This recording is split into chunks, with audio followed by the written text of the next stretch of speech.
हाँ जी, सभी को जय मसीह की। ये वीडियो आज स्पेशली मैं इसलिए डाल रहा हूँ क्योंकि पिछले दिनों में जो सुखपाल राणा के चर्च में से आए कुछ लोगों ने जब उसकी करतूतें बताई महाभिषेक के उस आल्टर पे, उस पुलपट पे, तो इनको मिर्ची लगी बहुत ज़्यादा। इन्होंने यूल जुबूल बोलना शुरू किया।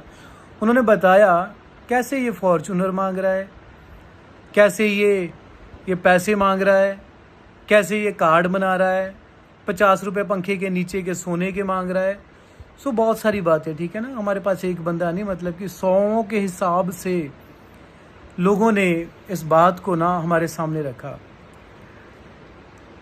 और शुक्र करो परमेश्वर का, मैं उन लोगों पे मुझे तरस भी आता है जो इसकी मिनिस्ट्री पे जाते हैं, जो इस सुखपाल राणा की मिनिस्ट्री में जो जाते हैं ना, मुझे तरस आता है कि उनका ब्रेन किस तरीके से इसने करके रखा हुआ है। उनको जो भी ये कहता है वो सही, चाहे वो कार्ड बनाए 1200 का मेंबरशिप, वो साफ कह रहा है 1500 का कहता हम कर रहे हैं। तेरी वीडियो पे सुखपाल राणा तो खुद बोल रहा है कि हाँ मैं 1500 का कार्ड। और शर्म आनी चाहिए तुझे। लोग किराया नहीं होता लोगों के पास, जब वो आते हैं लोग फ्री का पास ढूंढते हैं कि आने के लिए कुछ ना कुछ हो जाए।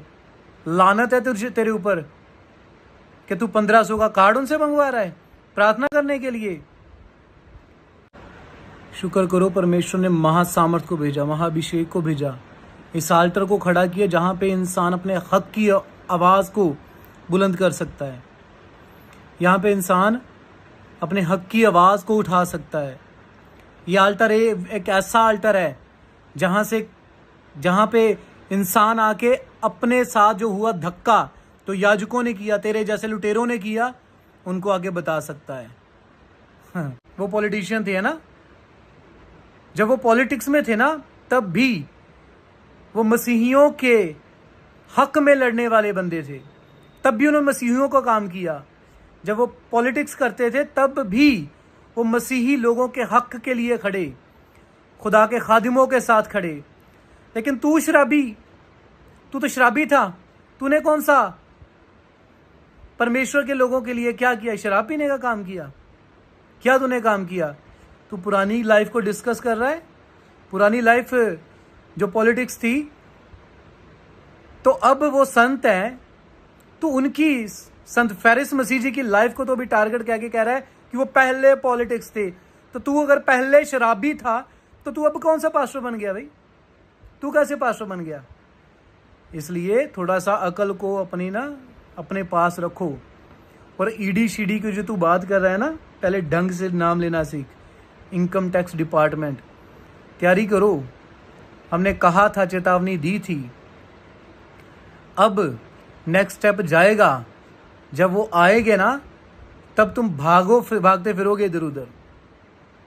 तुम्हें लगता है कि परमेश्वर के लोगों को लूटते रहो जैसे मर्जी।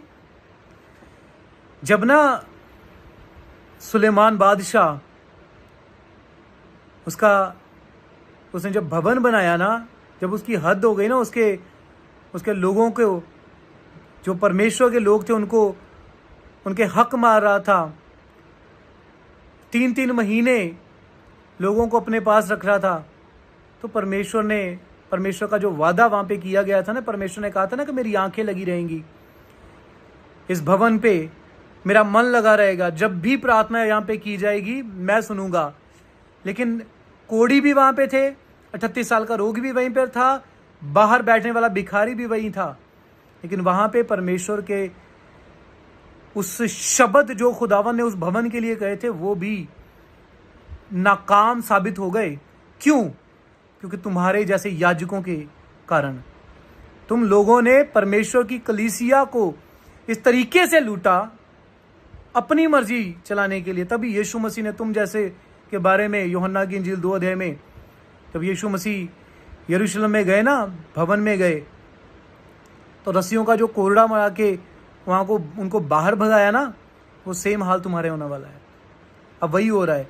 अब तुम्हारे बारे में अगर लोगों ने बोलना शुरू किया तो तुम्हारी पतलून गीली हो रही है। तुम्हें मिर्चियां लग रही हैं अभी। संत फेरिस जी के चरित्र को आप टारगेट कर रहे हो। आप संत फेरिस जी के बारे में बोल रहे हो। आपको पता नहीं है, आप उनको मिले नहीं हो, आप उनकी शख्सियत से वाकिफ नहीं हो। शायद आके मिलिए, फिर आपको पता चलेगा। सुखपाल राणा, हम तेरे खिलाफ नहीं है, ना हमारी मांस और लहू से कोई दुश्मनी थी ना है। परमेश्वर जानता है इस बात को। ना हमें तेरे विरोध में कुछ कोई मन में गिला गुस्सा है, ना तूने हमारी जमीन को इसलिए है, ना हमने तुम्हारी को लिए। हमारा कोई आपस में वैर विरोध है। हम अगर विरोध में है तो तेरे कामों की वजह से, जो तू गंदे काम कर रहा है, जो तू 4 करोड़ की तूने कोठी डाली ना, उसका जवाब जब लोग मांगेंगे ना, तेरे पास होगा नहीं। जो तू कह रहा है ना 50 करोड़ की मैंने जमीन ली है, जब उसके बारे में लोग पूछेंगे ना, उसका तेरे पास जवाब नहीं होगा। इसलिए अपनी हद में रहकर कुछ करना सीखो। किसने कहा था तुम्हें मिनिस्ट्री करने के लिए? जाओ अपना काम कुम करो।